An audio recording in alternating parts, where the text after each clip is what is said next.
Actually, That's fair. He just pretty has much the face I of can one. confirm. Maybe it was the bald head. Yeah, skinhead. That'll Yeah. do it. We are recording and ready to go when you are. Okay. Why do you have your phone out? Oh, because I'm going to use it here in a second. Okay. Teen Awareness Month. Domestic violence awareness. Teen Dating Violence Awareness Month. Yeah. That one. Okay.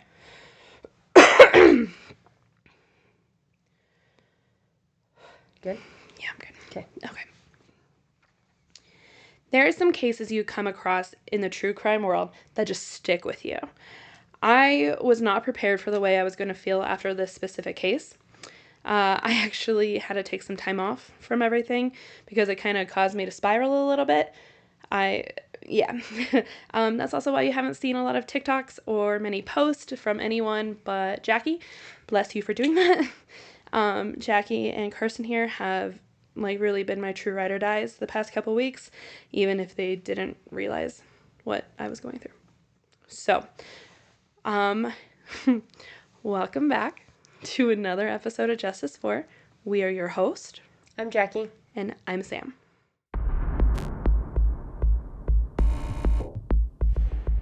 We talk about this stuff every week. And we have a lot of facts, and we can deliver it in such a way that is digestible and easy. And we just deliver it like we're talking about what we're eating for breakfast or the sky is blue.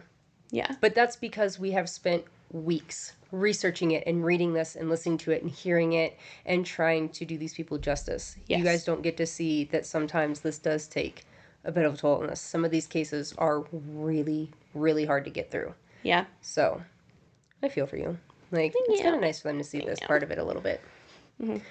If you happen to be watching on YouTube or just seeing any clips of us, I don't know, you'll see both of us are wearing orange. Don't know why you had to think about that for a second. I know. I'm not an orange person. I don't wear orange often. I'm not an orange person either. There's a good reason for it. There's a good reason. So February, if you haven't noticed on our socials already, is Teen Dating Violence Awareness Month. Mm-hmm.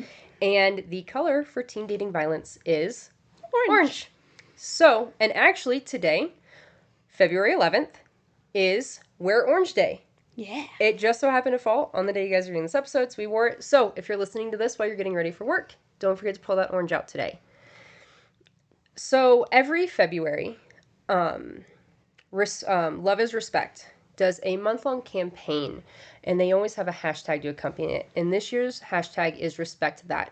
So you're going to see us using that on our social medias. We encourage you to use it as well to bring awareness. And the entire month, just their goal is advocacy and education and educating teens about what is and isn't okay in dating and what they should accept as being okay and what happens and how they should handle it. Mm-hmm. So we're going to have a lot of resources on that, a lot of other stuff. There's a lot of resources on our episodes.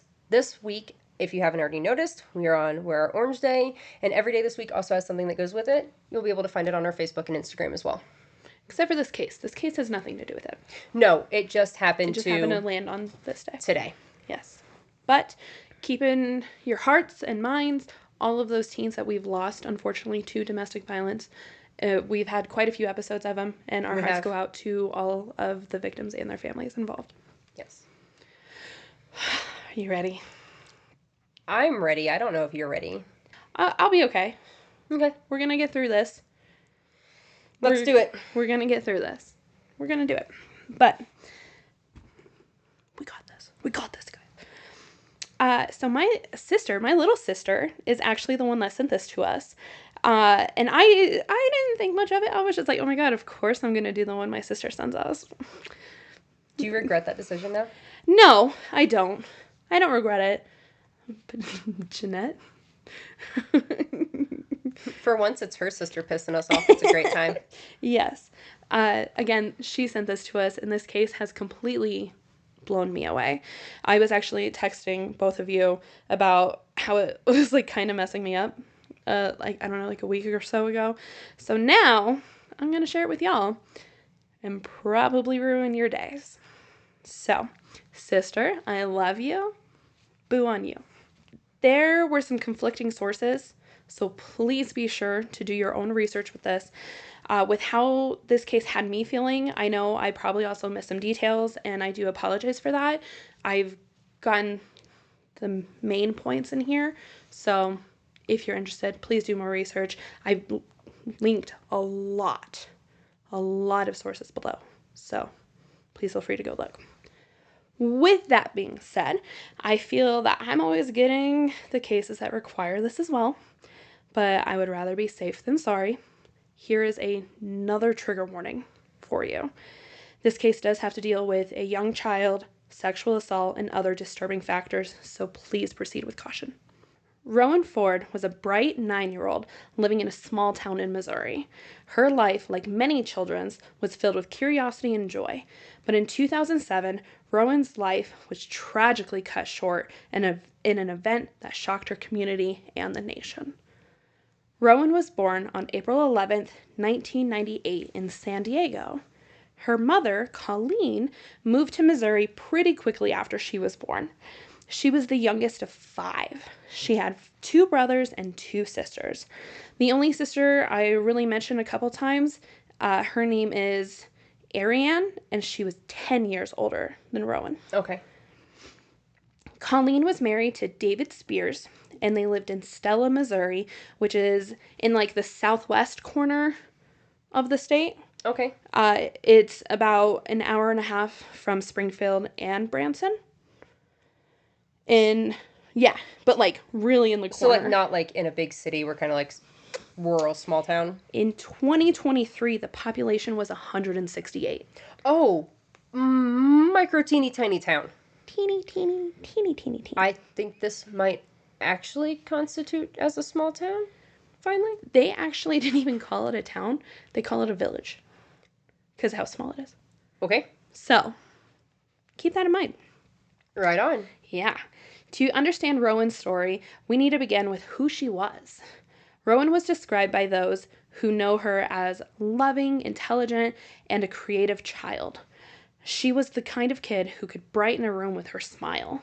The teachers and friends spoke of her curiosity and her kind heart. The most common thing that I kept reading about her was that she always wanted to help people. She would just wait on the steps of her church before it was open, just so she could help set up and get ready for Sunday school. Oh. Her favorite color was purple, and her bedroom was Barbie pink. Oh, I love this. Mm-hmm. Her favorite food was spaghetti. She loved anything to do with cats, and her favorite TV show was Hannah Montana. Oh my gosh, would have been besties. Girl after my own Straight heart. Up. Mm-hmm. In the summer of 2007, she had just learned how to swim and ride a bike, which made her blue-tinted Blossom Quest bicycle her prized possession. Okay. She made friends with everyone around her. Rowan's life was filled with promise, but like many children, she did face challenges. Her family was not a rich family by any means. Some even expressed that Rowan's hair was usually matted and crawling with lice. Oh. And there were times that she would actually show up to school in the winter without socks on. Poor baby. Yeah. Her mother, Colleen, worked long hours at a local factory to provide for the family. Rowan often stayed with her stepfather, 25-year-old David Spears, or other family friends while her mother was working. David was working on a farm during this time and had some co-workers that became really good friends. One of them was 32-year-old Chris Collings. At one point during the spring to fall of 2007, Chris was actually living in the basement of Colleen and David's house while he was getting back on his feet. He was around so much that Rowan actually referred to him as Uncle Chris. Okay. Mm-hmm. He may have been like the one to actually help her ride a bike and taught her to swim. But parents are working long hours, field factories, absolutely. you know. But he actually ended up moving into a trailer on his family's farm in Wheaton, Missouri, which is about a 10-minute drive away from Stella. Okay. Yeah. The evening of November 2nd of 2007, David, Chris, and another friend named Nathan got together to drink and hang out. They bought some malt liquor, like 2 to 3 six-packs, which I found out were Smirnoff Ice. Oh. Malt liquor just made it sound a lot less I know. girly. I know. When I think of malt liquor, I think of like Mickey's, Yeah. like the 40s. Yeah. But Smirnoff Ice, I guess, is considered a malt liquor. I was like, are we just using malt liquor because we don't know specific, or we're not trying to get... Oh, God. Nah, Smirnoff Ice. Smirnoff Ice. Smirnoff Ice. But, like, was it at least, like, a good flavoring? God, I hope so. I don't know. But they decided to go get 2 to 3 6-packs of their Smirnoff Ice. They decided to go back to David's house and continue drinking and playing some pool. At about 8:30 p.m., Colleen left to go to an overnight shift at the factory. The guys ended up buying more alcohol at this time and continued on with their evening. Later that evening, Chris asked Nathan to drive him home.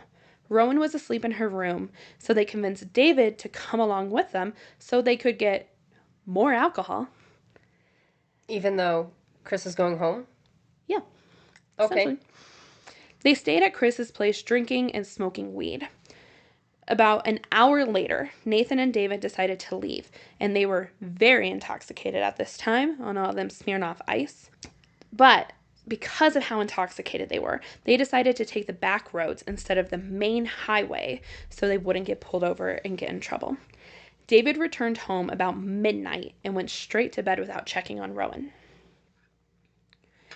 Colleen got home the next morning at around 9 a.m. and could not find Rowan anywhere. She wasn't in the house, nothing. She ends up waking up David and is like, hey man, like, where's Rowan? And he responds by saying that she stayed at a pal's house and she was probably just still there. Colleen then decided to walk the neighborhood and was asking if anyone saw Rowan, but she was nowhere to be seen. She wanted to call the police, but David told her that she was just being worried and that Rowan's fine. She'll just be home later. No. She believed David. No. Even though he could not tell her what friend she was with. He had no recollection of it. But Rowan didn't come back home. Colleen's worry very quickly turned to panic, and she called the police. The alarm was raised immediately, and a very large-scale search began. I mean, for as small of a town as very large search. Because how old is Rowan right now at this point? 9. 9. Okay. But there was no Amber Alert because it didn't constitute as one. For the listeners that might not have seen that episode recently, can you redescribe? I sure can. Thank you. So for an Amber Alert to be put into place, you have to have a description of your child, obviously, who they're with, if they are in a vehicle, and information of the vehicle, and if you think their life is in an immediate danger. So because we didn't know who she was with, it didn't count as an Amber Alert? Correct. Yep. Because according to stepfather, she was Out of friends. Pals. but not sure which friend. Yeah, you have to be able to give them enough information to give the public to actually Correct. be searching. But everyone was still searching. Her disappearance led to a massive search effort involving law enforcement, volunteers, and rescue teams. Flyers with her smiling face were posted throughout the town, and the neighbors combed the woods and fields around Stella, hoping for any sign of her. On November 5th, after 3 days of her missing, the sheriff's department considered it a case of foul play, and they got the FBI involved. After 3 days? 3 days. Time out. I just had a thought. We have 167 people in this community? I'm sorry. That's a town hall with lock that door, individual interrogations. Y'all can leave one by one. After I hear all of your stories, because he might have something to tell me over here. 168 was in 2023. 2020, it was 158. So it was probably like 130-ish, 140-ish when this happened. But also keep in mind, that's just that village. There's probably also several close by surrounding ones. Potentially also very, very tiny. But I'm impressed we got the FBI in this. 3 days. 3 days. 3 days. Yeah. Without an Amber Alert. Yeah. Yeah. All right. They were in and out of the house. The FBI was in and out of the house collecting evidence and continuing with their search. It has been days since Rowan was called in as a missing person, and the community was on such high alert. Kids were not allowed to be playing outside. Most of the town was just helping with the search efforts anyway. It was overall a tragic time for this tiny town, and no one knew what to do. Colleen said that she wanted to keep hope, but the longer that Rowan was gone, the more she knew she wasn't returning home. There was also her sister in a news article or in a news clip. I can't find the clip for some reason, but I saw it. And she said, "Whoever did this, be happy I'm not the judge." All right. They ain't playing. Okay. At this time, David, Chris, and Nathan were at the top of the list of suspects since they were the last people to see her. Back on November 3rd, the day that she was reported as missing, deputies spoke with Chris in a parking lot of a nearby restaurant. He told them exactly what I told you before. They were drinking at David's house. He left to take him back to his house, stayed and drank at his place until David and Nathan left to go home. However, he left out that they were smoking weed because it was still illegal in the state of Missouri at this time. Yeah. He told police that once David and Nathan left, he went to bed and hasn't spoken to his friends since they left. He also says he didn't even know Rowan was missing until the police called and told him. The detective said that he was cooperative, polite, and very concerned for Rowan. Later on this evening, Chris actually went over to David and Colleen's house to comfort them and offer to help in the search efforts. Okay.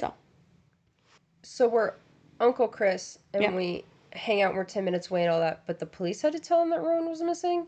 Not David? Yeah. Okay. Yeah. Just making sure I caught that. Yeah. When the FBI got involved, they actually set their sights on David. Clearly. I mean, obviously, he was the one who was left at home. Yeah. They seized and searched his pickup and a car that his mother loaned him for a few hours the night of the disappearance. They were, at this point, still collecting evidence from inside the house as well. David still gave the same account of the night that he did prior. Stayed at the house drinking and playing pool. Rowan was asleep in her room when he left to go over to Chris's trailer. He did not check on her when he came home around midnight. Same as before. Okay. All of the stories they kept hearing are the exact same over and over again, but they have a feeling deep down that these guys were involved. So they went to see Chris at his job to question him again. They asked him to come to the station to answer more questions, and since he's been super cooperative this entire time, he agreed, and he actually drove himself to the station.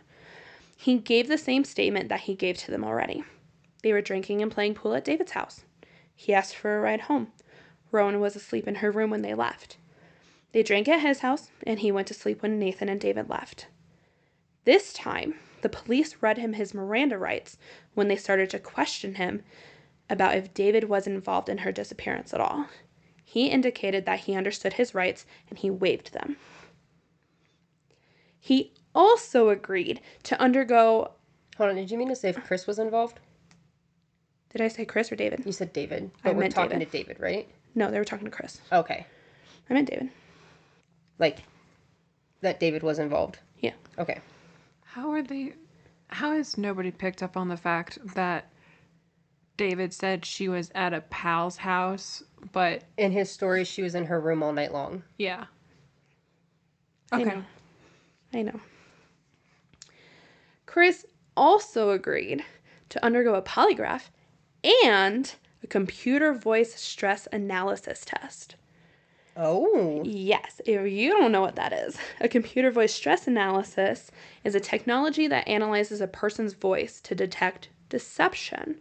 It's used by law enforcement and other agencies in an investigative situation. Essentially, it works, a microphone plugs into a computer to record a person's voice. The computer displays the voice pattern as the person speaks. The computer analyzes the voice pattern for microtremors and other changes caused by stress, which is kind of cool. Yeah, super cool. I like it when they use that alongside the polygraph. Same. Prior to his testing, he was once again read his Miranda rights and waived them. He insisted that he knew nothing about Rowan's disappearance and offered to help as much as he could with the search for her. Chris actually happened to be really good friends with the Wheaton police chief. Of course he was. Yeah, his name is Clinton Clark. Clinton had known him since he was a kid, and Chris turned to him when his mom died and when he was having troubles with his adoptive parents. They also remained close when Chris moved away for a while. One day, while Chief Clark was out on patrol, Chris actually flagged him down, and Chief Clark said that Chris just didn't seem like himself. He kind of was just a little excited about something. Chris told him about Rowan being missing and that he wanted to help. Chief Clark just encouraged him and was just like, everything's okay. Keep doing what you can do to help. I believe in you. You got this, son. His encouragement seemed to really help Chris calm down a bit, and he ended up leaving and went over to Colleen and David's house. Well, Chief, what? Nothing. It's just very weird. It's all very weird, right? It's just really weird. I'm just listening and trying to figure this out. I understand. So, Chief Clark thought this whole thing was a little bit weird, to say the least. So he called the FBI and was like, hey, yo, homeboy reached out to me about Rowan, and I think he knows something, but he didn't tell me. Let me get in on this investigation so I can help you since I'm close to Chris. Oh, shit. I did not see that coming. Mm-hmm. And the FBI was basically like, bet. Oh my God, I was so worried. I was too. I was so worried over here. I was like, no. With the waving of the remand. Mm-hmm. Oh my God, I was so scared. Mm-hmm. Okay. So the FBI asked him to keep talking to Chris and just keep him close. Just in case. So Chris went over to Colleen's house and was greeted by the FBI while he was there. They separated Colleen and Chris to speak to them individually. He was yet again read his Miranda rights and waived them. That was, how many times now? 4 times? What's the point of waiving your Miranda rights? Basically acknowledging that you don't want a lawyer present and that you're willing to talk to them. Oh, okay. Mm-hmm. He told the FBI about the night yet again.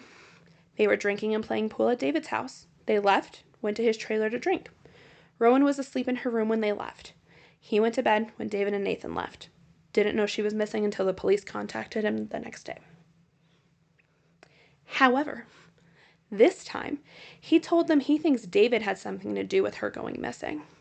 He even offered to wear a wire to help the investigation. What? He also made some suggestions as to where they should look for her. There are no ride or dies in this small town. Everybody is waiting to jump on everybody's back. Essentially. I like this. In the afternoon of November 6th, so she's been missing for 4 days at this time, Chris went to Chief Clark and told him he spoke to the FBI and is very involved and actively trying to help them and even suggested some places to search. Chief Clark yet again encouraged him to keep his head up and continue helping as much as possible. So, Chris offered places to search? Correct. To the FBI. To the FBI. Correct. Mm-hmm. Chris leaves. Oh my gosh, Chris. Beep, are you boop, inserting boop, boop. yourself into the investigation? Hello, FBI. Yeah, homeboy came to me again, but this time he refused to look at me in the eye. I'm the FBI, by the way, guys. He's definitely hiding something. I'm gonna need you to look at that. Yeah, no shit, right? I'm gonna need you to figure out more about that. Yeah. Thank you very much, sir. So they're like, okay, well, keep him close. We think if he knows something, you're gonna be the one he tells it to. Say less. Click. Can we send him a gift basket? Which one? The chief? Yeah. Down. Okay. November 7th. 5 days missing. Chris agreed to provide a DNA swab, and he signed consent papers to have his trailer, property, and a safe that was at David and Colleen's home searched. They also agreed to do additional testing. These tests required a voluntary waiver of his rights. I'm also not sure exactly what these tests were. Right. But I'm sure it included another polygraph, something along those lines. We're doing DNA probably. That's what I'm assuming. Mouth swab. Yeah. Other stuff, yeah. Yep. After these tests, he was interviewed yet again. They were drinking Smirnoff Ice and playing pool at David's house. He asked Nathan for a ride home, and David came with them. They stopped and got more alcohol, and they drank at his house until Nathan and David left. Rowan was asleep in their room when they left, and he went to bed as soon as the guys left. The day that he found out Rowan went missing, he talked to David, and David presented him with an alibi. But that alibi isn't true. That's what he just told all of them in the interview. So what's the alibi? The alibi they've been giving? He's been repeating all the time? Or is it a different story we're about to hear? So now there's like a fake alibi or story? But we've only had one story? So far. So they're like, do you know what happened to Rowan? Do you know where she is? Like, what is going on? You're giving us a little bit more and more every time. What's up? And I guess every time they mentioned Rowan, Chris was growing more and more uneasy and emotional. He finally said, quote, "If you're going to accuse me of being involved with her disappearance, I'm not going to talk to you anymore." End quote. Sir, wait. He was not read his Miranda rights during this interview.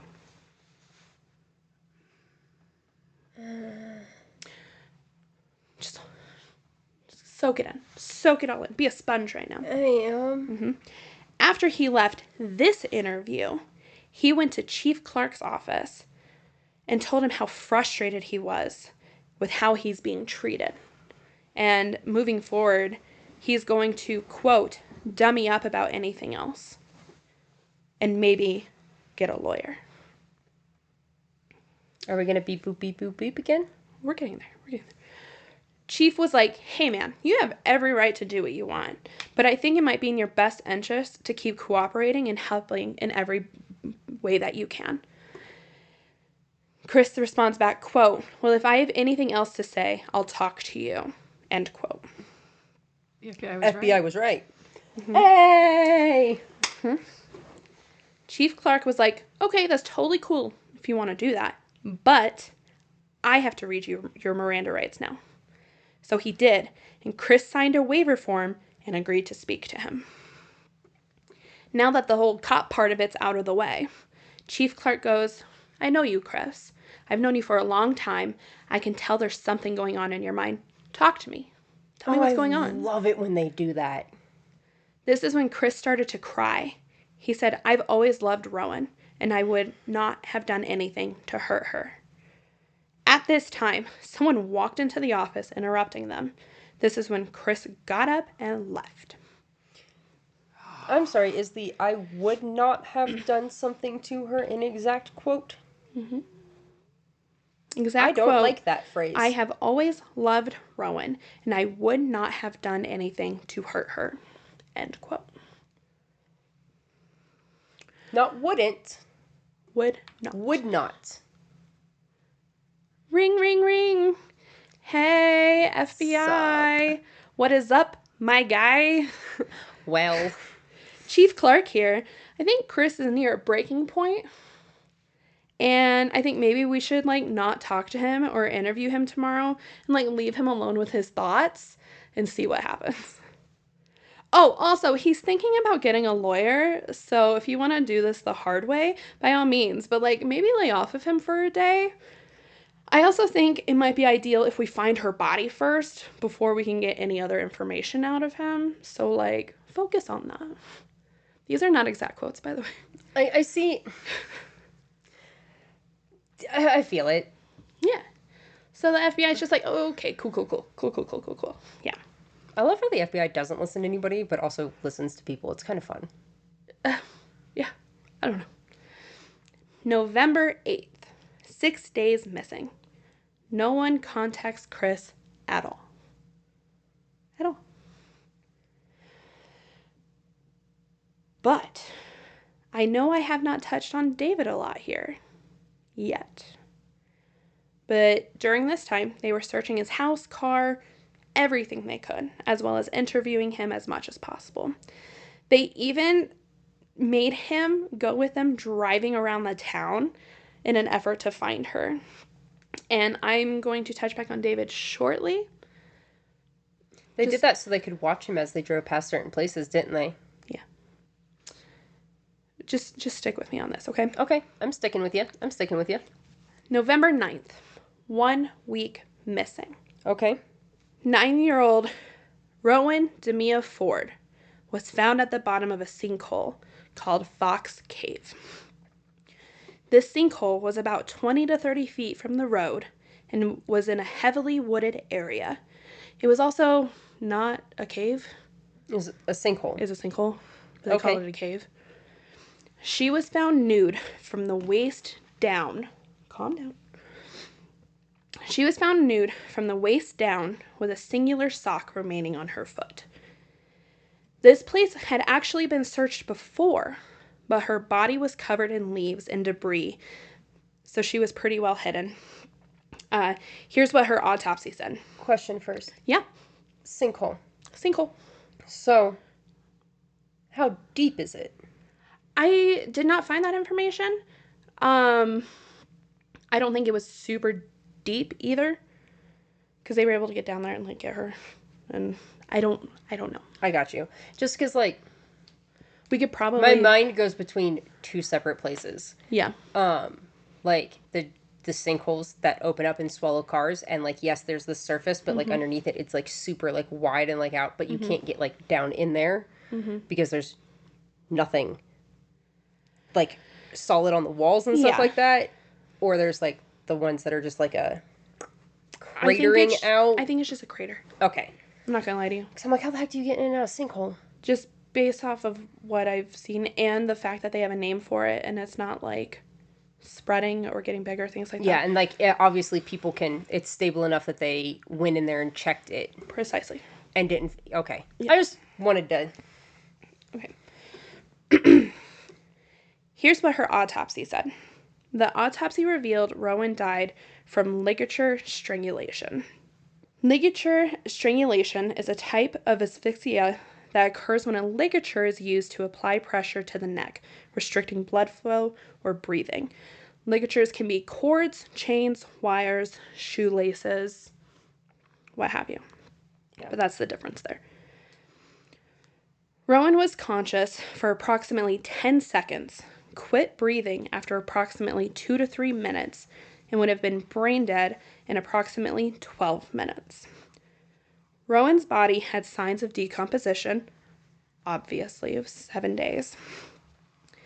The body had additional small scrapes, bruises, and injuries inflicted prior to death, and signature facial trauma likely inflicted after her death as a result of being thrown into the sinkhole. The body had a laceration approximately 3/4 of an inch long from her vagina to her anus. This laceration was consistent with blunt force trauma inflicted by a penis, which caused significant bleeding and would have been very painful. During the autopsy, a rape kit was collected, including vaginal swabs, blood samples, and 2 foreign hairs from Rowan's pubic area. Oh my fucking God. This isn't even the worst of it yet. Keep going. Yep. I did see a source that indicated that David Spears was the one that took the police to the sinkhole where her body was dumped. But I can't find any other sources stating this. But with the fact that they looked into the sinkhole before and didn't see her, I feel like the police had to have been led to this area at this point. Yes, I would agree with you. Mm-hmm. Or maybe in Chris's, I have a few ideas of where she's at. Possibly, yeah. I can't find any other confirming sources of it, though. Got you. The police were very positive that David raped and murdered his stepdaughter. The evidence pointed to him. He didn't want Colleen to call the police, and he kept telling her that Rowan was at a friend's house. He borrowed his mother's car the night that she went missing for 5 hours, even though he had his own pickup truck. He was telling his friends that they needed to come up with an alibi. Now that they have her body, they knew they could get a confession out of him or his friends. Chief Clark heard that her body was found on the morning news. He got a page, because, they still have pages. Pagers? What are pagers? Pagers. He got a page that Chris was looking for him. He was trying to find Chris, but finally ended up calling him. And Chris asked if they could meet up, but not at the police station. Yeah, he wanted to meet up somewhere else. Okay. But on the phone, he was being super paranoid and was asking if he was being followed by a gray minivan. The chief was denying knowing anything about that, of him being followed, and I don't know anything about that, dude. It'll be okay once we meet up. It's fine. And also, we're in a town of 150. Yeah. We're not using random cars to follow people because that's obvious. The thing is, though, the FBI probably was but surveilling him. Not noticeably. Because we have 150 people in this town. We gonna be more discreet. That's fair. The FBI aren't generally discreet. I don't know. I feel like we're gonna be a little discreet here. Maybe. They met up, and he got Chris to go to the police station. Once there, they read him his Miranda rights, and he signed a waiver. This is when Clark said, quote, "Well, son, it's over. We found Rowan's body this morning." Chris dropped his head and started crying. Chief Clark put his hand on Chris' shoulders and said, "I know, son. Tell me what David did to her. I know you know." Chris looked up at him with kind of a funny look and told him, "I want to tell you everything, but not with so many people around." So the chief agreed to go to Muncie Bridge, which was right outside of Wheaton. Obviously, he told everyone he was going there, just in case. Once they got to the bridge... We didn't just clear the office room out and, let him sit in there and talk with him. We literally, went to an outside area with no other... Yeah. Okay. Weird. Small town stuff. I don't know. Get the confession. I get it. I don't know how it goes. Once they got to the bridge, Chris held his wrist out and told the chief that he should arrest him. Handcuff me. And Chief was like, "I don't think that's necessary." Quote, "For what I'm about to tell you, you will." End quote. Chris, David, and Nathan all met at the farm they worked at and decided to get a few 6-packs of Smirnoff Ice to drink and to go play pool at David's house. Colleen left for work and left them in charge of Rowan. He asked Nathan to take him home around 10:30 p.m. Rowan was asleep in her room, so they convinced David to come along with them. They stopped and got more alcohol and went to his trailer where they continued to drink and smoke some weed. About an hour later, Nathan and David decided to leave, but they were going to take the back road so they didn't get pulled over. This is the same story we've been hearing for almost a week now, or I guess they've been hearing for almost a week now. Except the part where he said that he goes to bed after they leave. Chris said he was, quote, really, really fucked up. But he knew if he hurried, he could get back over to David's and get Rowan out of there before the other men returned. He took the highway, which was the quickest route back to the house. Once back at the house, he went in, used the bathroom, and scooped Rowan off the floor in her bedroom where she was still sleeping. He carried Rowan, who was still asleep, outside and put her inside of his pickup truck. Rowan remained asleep during the drive back to his trailer. He said he started thinking about having sex with her on the drive back to his place. The fuck? He carried her inside, placed her on the bed, and removed her pajama pants and underwear. He did not speak to her, so she would not recognize his voice, and kept the lights off so that she would not see him. Chris then said, "I had sex with her in the missionary position, and also used my finger a little bit. Rowan woke up when he penetrated her, struggled at first, and then stopped. Intercourse lasted a few minutes, and he could not remember if he ejaculated. Afterward, Chris told Chief Clark he intended to return Rowan to her house. He said he took Rowan outside. He held her in front of him by her arms and facing away from him so she would not see him. She looked back over her shoulder and could see him in the moonlight. Chris then knew Rowan recognized him, and he freaked out. In an old pickup truck sitting on the property, he saw a coil of chicken house rope and looped it around her neck. He remained behind Rowan and pulled the rope tight around her neck with his fist clenched, pulling his arms away from each other. She struggled, but he said he kept it tight even after she stopped struggling and fell to the ground. Eventually, she stopped moving. This is when he realized he was in a lot of trouble and put Rowan's body in the bed of his pickup truck. He planned to dispose of Rowan's body off the Muncie Bridge, where they're currently sitting, but rejected that idea because he thought her body would be discovered too quickly. As he drove around, considering his options, he decided to go to Fox Cave. He said he threw her body into the sinkhole and tried to pull some branches and limbs over to cover the entrance to the sinkhole, but it was too big and the debris fell inside.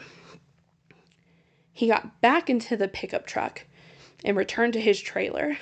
That's when he discovered blood on his mattress and clothes, which he did not remove when he assaulted her. He said he needed to get rid of these items, as well as the pajama pants, her underwear, and the rope he used to strangle her. He put everything except the mattress into a wood stove and burned it.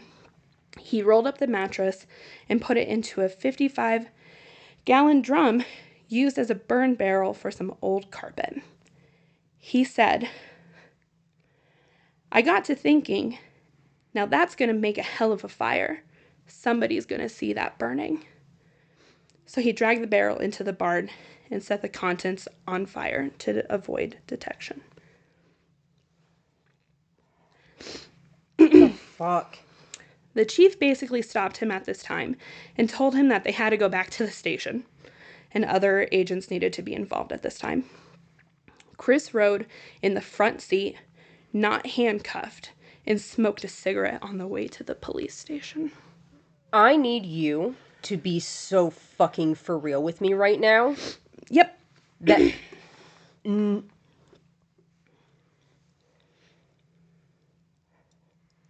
The police chief just heard what we all just heard. Mm-hmm. In more detail, to be exact. And allowed him basic human right. I mean, I must say congrats to the chief for not pushing him off of Muncie Bridge, because, oops, I'm sorry, he must have slipped. I don't know what happened. Yes. Back at the station, he was read his Miranda rights again, agreed, and waived them. Then he told the FBI this full confession again. They had him fill out another consent form and went to search his property. This confession was not recorded. He was then transferred to the sheriff's station, where he was then recorded giving the same confession again. Unfortunately, I could not find a copy of this recording, and I will explain why soon. This confession came as a complete surprise to every single person that was investigating. They were sure that it was David. They just thought Chris only knew about it. I mean, that's what I thought too. Yeah. But Chris just gave a full-blown confession and said David has nothing to do with it at all. While he was giving his confession, they searched his property. They collected a rusted metal spool inside of the bed of an old pickup truck, a piece of string or twine found on the driver's side floor of the old pickup truck, rope or wire found inside of the pickup truck, a 55-gallon drum with burned remnants inside, a burn pile that contained an item appearing to be a cord, ashes collected from a wood stove, and a light to medium brown hair found in the bed of his pickup truck, which was confirmed to be the same DNA as Rowan. The police were not going to let David off that easy, though. So they went and conducted another interrogation with him. He completely implicated himself at this point. He told the police that his mother brought her car to him, and he went back to Chris's trailer. He said he also raped her, watched Chris rape her, then watched Chris strangle her to death and help dispose of her body. That's where I thought this was going from the beginning, that Rowan was with them when they went over to the trailer. When Chris was told that David was saying these things, he was very upset and was denying his involvement in any way, shape, or form. He continued denying this through court as well. Is this like the battle of the pedos to see who can take more credit? Yeah. Chris Collins and David Spears were both arrested and charged with 1 count of first-degree murder, 1 count of forcible rape, and 1 count of statutory rape. The murder charge was severed from the rape charges, and the rape charges were later dismissed. I'm sorry, what? Yeah. Chris filed a motion to suppress, seeking to elude evidence of all statements taken from him by law enforcement agents throughout the entire investigation. Because he waived his Miranda rights. I know. And all evidence obtained from the searches of his body, pickup trailer, and property. So he's trying to get all of this evidence suppressed. Even though these police and FBI, how many times they read him his Miranda rights? And then he signed and waived every single one of them, except for once. Maybe twice. I think there's a couple times, but it was all like, it was right before he confessed and then everything after. The circuit court overruled the motion, finding he was not in custody for any of the interviews until November 9th, after he returned to the Wheaton Police Department with Chief Clark.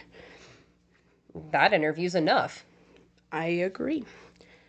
Chris was found guilty of murder in the first degree on March 20th of 2012. Am I allowed to woot woot here or no? Woot woot. Woot woot. Woot woot. It was 5 years after her death.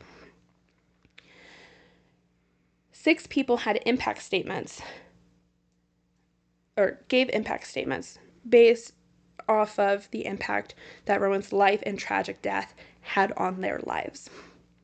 The defense also called 2 witnesses to discuss David's involvement, which I'm confused on why the defense would call this, so I don't know if... Because we're having the battle of the pedos, and who actually did it? I know that he's trying to, like, not go to jail for it, but, like, also... Let me read these to you, and you decide. Okay. So I'm just still over here really, like, stuck on the fact that, like, they're both competing to have the top spot in this, so... But this is his defense. I know. Let me read these. Number 1 was David's mother. She said that David called the night of November 3rd, a little after midnight, when he was supposedly home. And asleep. She came over with her Suburban. He left in it and came back around 7 a.m. She remained at the house until he returned. How does that help his... Especially if she's not going to speak on the fact that Rowan was in her bed. Period. Okay. Number 2 was a canine handler named Alicia Brown. She testified that 2 separate trained dogs both alerted to the scent of human remains on his mother's Suburban on the driver's side door in the rear cargo area. I don't... Like, this makes sense. My part does. Well, Normal people don't. I know. But, like... It's just... Because Chris keeps denying. He's not involved. And David's like, no, watch me. I was. Do I have to prove what I did? Like, sir, thank you. Because, I mean, you're going to help us, like, get double justice here and all the justice, but... They also stated that David said in one story that Chris told him he had sex with Rowan, so David put the rope around her and killed her because Chris told him it had to be done. What? Yeah. So no, I get what you're saying. Okay. I'm just saying what. How is that supposed to help you? I know. Basically it takes the murder out of Chris's hands and into your hands, and yeah. So also all of the current witnesses, like with what I'm getting into, is also during a penalty phase, a mercy phase. Yeah. Oh, that's really interesting that we just learned about that. Yeah. Cool. So, because I was reading about it, and when you were saying it, I was like, I don't know what this is. So. I think it's funny that we've been in this true crime world for so long, and this week we literally just learned about mercy phases of trial. Because I don't think we've ever seen one in a case we've looked at, or seen it called that. But this is also Missouri. Yeah, mine was West Virginia. Weird. The defense counsel also called Chris's biological father and brother and 2 adopted siblings to discuss his childhood.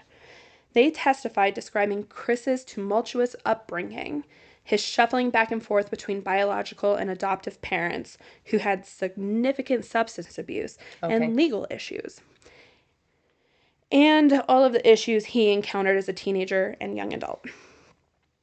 The defense also presented testimony from an expert in the field of human development that explained Chris was handicapped developmentally due to severe emotional neglect during the first 6 months of his life and beyond.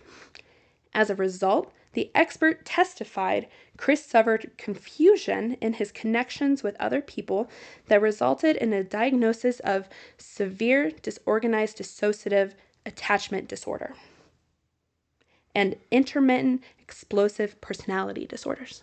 I'm sorry, is the direct, symptom of this murdering people? Apparently. And being a pedophile? Because if it is, then cool, we'll use it. During my research, this expert that they brought on the stand was neither a psychiatrist or psychologist. She was not a medical doctor in any way. Oh, okay, cool. And the prosecution actually emphasized this to the jury. She doesn't treat patients, nor is she qualified to prescribe medication. So she was never qualified as an expert witness on the stand, I'm guessing? Precisely. Oh, right on. Mm-hmm. So, this expert further testified that at 6, Chris was sexually molested by a babysitter's 13-year-old son. At 15, he was sodomized by his birth mother's new husband.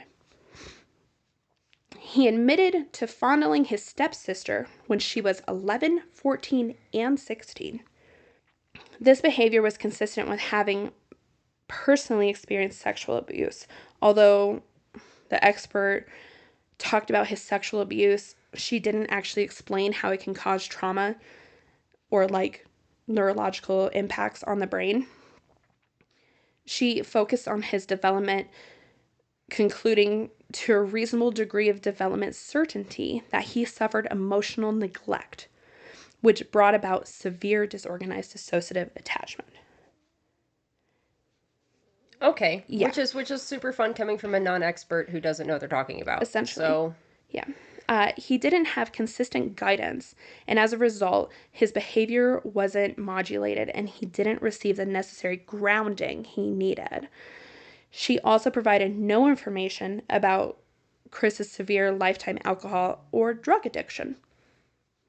Which, if you're an actual psychiatric expert, you'd be able to draw the conclusions between those two. So, in other words, he had a really hard life. She basically was just she would make passing references to his heavy alcohol use in his early 20s.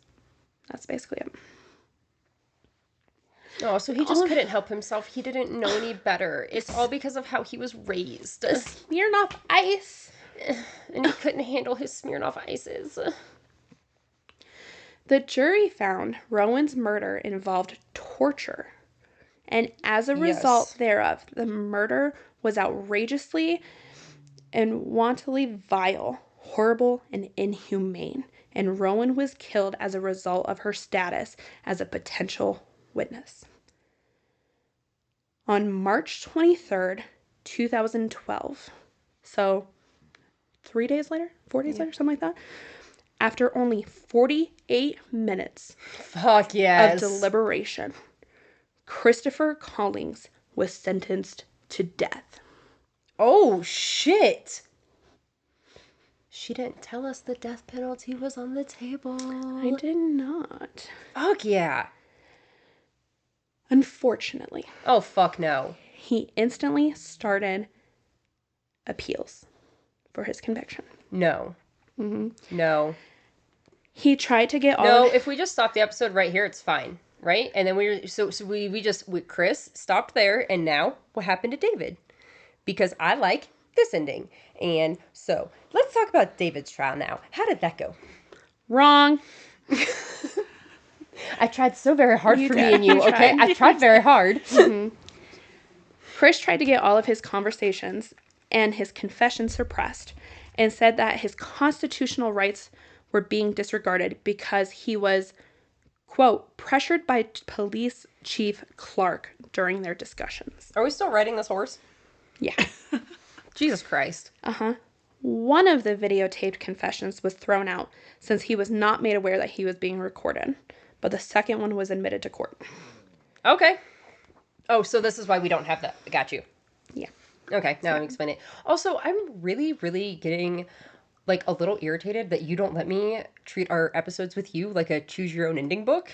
I really try to, and you don't ever let me, and I'm never going to let you do that. It would just, I think, we, on this side of the room, would sometimes be a little happier if we got to choose our own endings in the middle of your episodes. Okay, if we wanted happy endings, we wouldn't be doing a true crime podcast, Home Slice. No, there's another joke, and I decided not to make it. Okay. The defense also argued that Chief Clark was... and the coroner that he used to be friends with used the false friend police tactic on him, which is wild. And not illegal, by the way. Mm-hmm.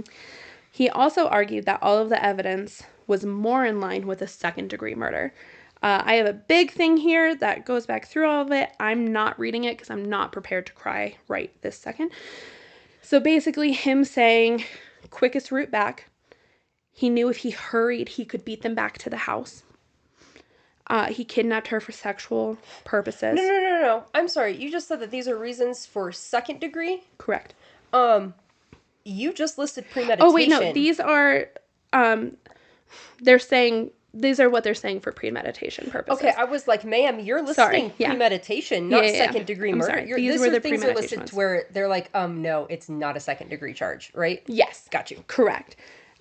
So he took her inside. She resisted, and he kept going. He also did everything he could to make sure she didn't hear him speak, could not see him. And then the second that he believes she saw him in the moonlight, he, quote, freaked out, murdered her, disposed of her body, came back, disposed of everything that had any type of involvement with her. Yeah. So, the evidence presented very much supported that Chris deliberately knew what he was doing when he murdered her, thus supporting a first-degree murder conviction. He also went on to say that the physical evidence was not accurate. The cord they found could not be determined if it was the actual murder weapon. He tried to argue that. The ashes found in... Sir, you told us where to find it. I know. The ashes found in the wood stove could have been from anything. The pubic hair that was found was only a partial match to him, so the jury was misled into believing that it was actually his. And the photos of her body in the sinkhole and her autopsy were shown to the jury, and it violated his right to a fair trial. Oh my God, I love when they try to use that one. I love it when they try to use that one to get out of things. Because, no. Yeah. No. It's literally part of the trial. How does that violate any rights. Oh, Natalie Cochran's attorneys just tried to do that. The autopsy photos, they said that they were not necessary, and something, a very large word that I can't say from Penguin Man, and they tried to stop it for that. Mm-hmm. He also stated that the prosecution tried to get the jury to feel personalized by the victim. They said, quote, put yourself in the shoes of the victim, and made gestures with their hands to show how he strangled her and that it was too personal to the case. I can list like 3 other attorneys who've done way worse things for the jury. We literally just did that. We did. So, Susan Smith trial for 1. Yeah. There was a lot more to the appeals as well, but I needed to tell you the main points. All of his appeals were denied. Oh, thank God. You had me scared for a moment. I know I did. Now on to David Spears. Yay! I don't know why I'm saying yay. It's not gonna be yay. When he was first arrested, he went before a judge and pled not guilty. He looked down at the floor the entire time and would not make eye contact with anyone, especially Colleen. Especially. I don't know why I said an X in there. I know vocabulary. Especially Colleen. Well, gee, I wonder why. Yeah. Most people in the courtroom could not even hear him speak because he was barely whispering. But we were using our whole chest earlier. On September 26th, 2012, the prosecution decided to withdraw the murder charge against Spears, and instead, a plea deal agreement was reached between both the prosecution and defense, with Spears pleading guilty to endangerment of a child's welfare and cover-up of a crime. The prosecution stated that further investigation had not conclusively proven that Spears participated in the murder and rape of Rowan, and his role itself was minor compared to Chris, who is deemed to be the principal offender in the case. For the charges he admitted in court, David was sentenced to 11 years in prison, with his sentence backdated to the date of his arrest. Which was? Spears served more than 7 years in prison before he was released in 2015. Are you fucking serious? He was not actually convicted of raping or murdering Rowan. He is not even a registered sex offender. But we found 2 different DNA pubes, correct? Yeah. 2 different ones, right? Or just 2 pubes Just in 2. general? But they were a partial match to Chris. They didn't find any evidence directly linking David. Hold yourself. Shortly after his release from prison, but before he was off probation, Spears went to work for the Missouri State Public Defender's Office. The fuck? He was hired by his trial attorney's husband. State records show his date of hire was June 27th, 2016, with credit given for the time served between his arrest and his conviction. David was released in March of 2015. He was placed on probation until November of 2017, which means Spears worked for the State Public Defender's Office for 1 year and 8 months before his probation ended. The guy who was literally fighting for the top pedophile spot in his stepdaughter's murder. Quote, David Spears has been employed with our West Plains Public Defender's Office from April 20th of 2020 to present. End quote, confirmed Gina Hall, the Human Resource Manager for Missouri State Public Defender System. Did you reach out to her? I did not. This was in a news article. According to the Missouri Employees Accountability Portal, in 2024, Spears earned $40,842. Funding for the public defender's office is part of the state budget. The hiring decisions are made by the public defender system, not by the local elected officials in Howell County. I'm going to let you take a moment, soak all of that in of what I just said before I move on. So did you say his position is... I don't know exactly what his position is. I just know he works for the public defender's office. State public defender's office. The office that defended him in his trial. Mm-hmm. Where his original charges were first-degree murder. First-degree murder. And rape. Mm-hmm. Yeah. I don't know how many Missouri listeners that we have, but this might be fun information for you to have living in your state. Do with it what you will. Between January of 2014 and April of 2024, Chris appealed his death sentence 5 times. Each of them were denied. Good.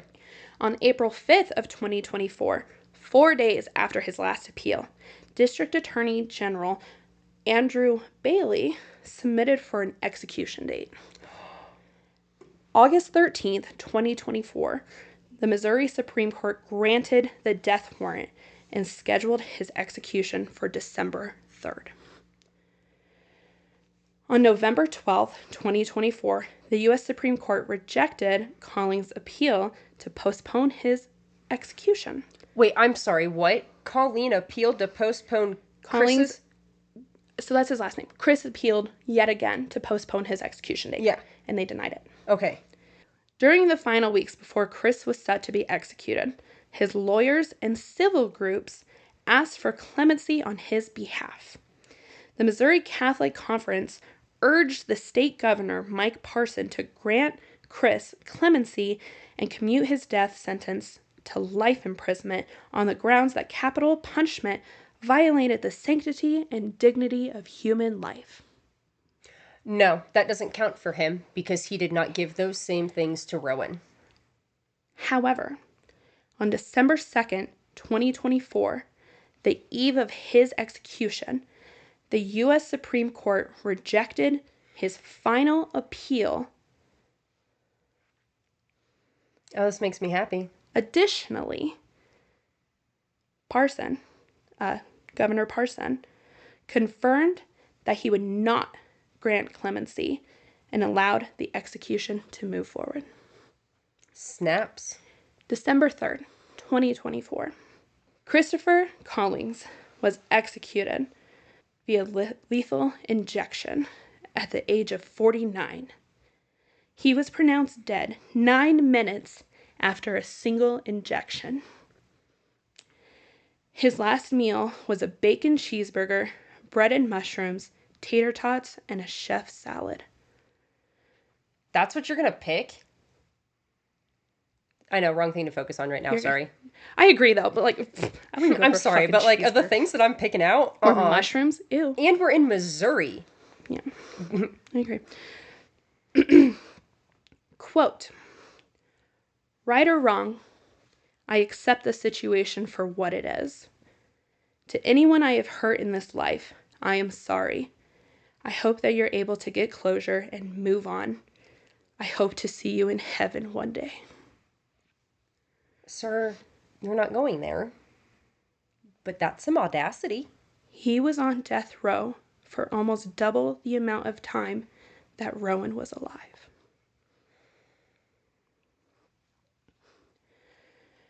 On the day of the execution, a news station reached out to David Spears at the public defender's office in West Plains to ask if he had a comment about Chris Collings' execution. And he said, quote, "Ma'am, you called me at work. I have no comment. Please don't call my place of work again."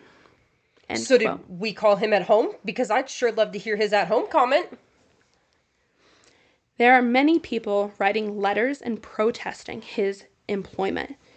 Good. But at the time of this recording, David Spears is still employed at the public defender's office and is still being paid by taxpayers' money. That is infuriating.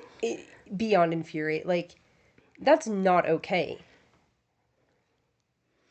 And now that Chris was just executed about 2 months ago at this point, it's being brought back to light. Good. A lot. Good. Rowan's case led to increased awareness about child abuse and the importance of reporting suspicious behavior. In her memory, several advocacy groups have worked to improve systems that protect vulnerable children. Programs aimed at educating teachers, caregivers, and community members about the signs of abuse have expanded, creating safer environments for children. I love that. The case also emphasized the need for better support systems for single parents who often rely on others for childcare. Yes. Communities have since worked to provide resources such as after-school programs and parenting support groups to help families navigate these challenges. Rowan would be 26 now, and who knows what she may have become as a teenager and adult. Even with having it hard at home, she loved life and loved helping others. And she was loved by every single person that ever came in contact with her. If you suspect a child is being abused, don't hesitate to speak up. Contact your local authorities or child protection agencies. Together we can create a world where children like Rowan are safe, loved, and able to thrive. Now is the time we usually say if we got justice or not. And I've been having the hardest time with this one. Like, on one hand, yes, we absolutely did. And he has been executed for his barbaric crimes. Like, that just kind of like solidifies it more. But based off of the evidence, my own personal research, I don't think we got full justice. I am very conflicted and obviously very hurt by this specific case, but I want to know what the jury thinks. Do you think we got justice for Rowan? Do you think Chris deserved the sentence he received? And do you think David was more involved? I would say we're at a half justice here. I would, we sat at a half justice, like where we sat for Michael. Yeah. We were on the way to it. I feel like we have a half of justice with Chris being executed. Yeah. And he was charged in her, like, huge step. Huge step. I mean, the fact that we actually fully got his execution and everything, like, it's, yeah, we do have it there, but I feel like there's a lot more justice that can be done with David. I don't feel him working at the public defender's office is okay. Yeah. I don't, obviously there's not a law against it, apparently. Maybe have some higher standards, Missouri? I don't know. Even with a background check, he did not get convicted of murder or rape. But the thing is he's working in a small town public defender's office who defended him and knows what he did. Like, that is the part that I can't do. Yeah. So, it's hard. It's a hard one. When we started this and we decided that at the end of every episode we were gonna say, like, it was gonna be our thing, like, did we get justice? And the cases that we had in mind, we knew, like, yes, like, these were yes answers, but we have found that, like, justice isn't a box. Yeah. Like, there's a definition, and there is, by definition and by the court system, you can have justice, but that doesn't mean you have justice. Yeah. So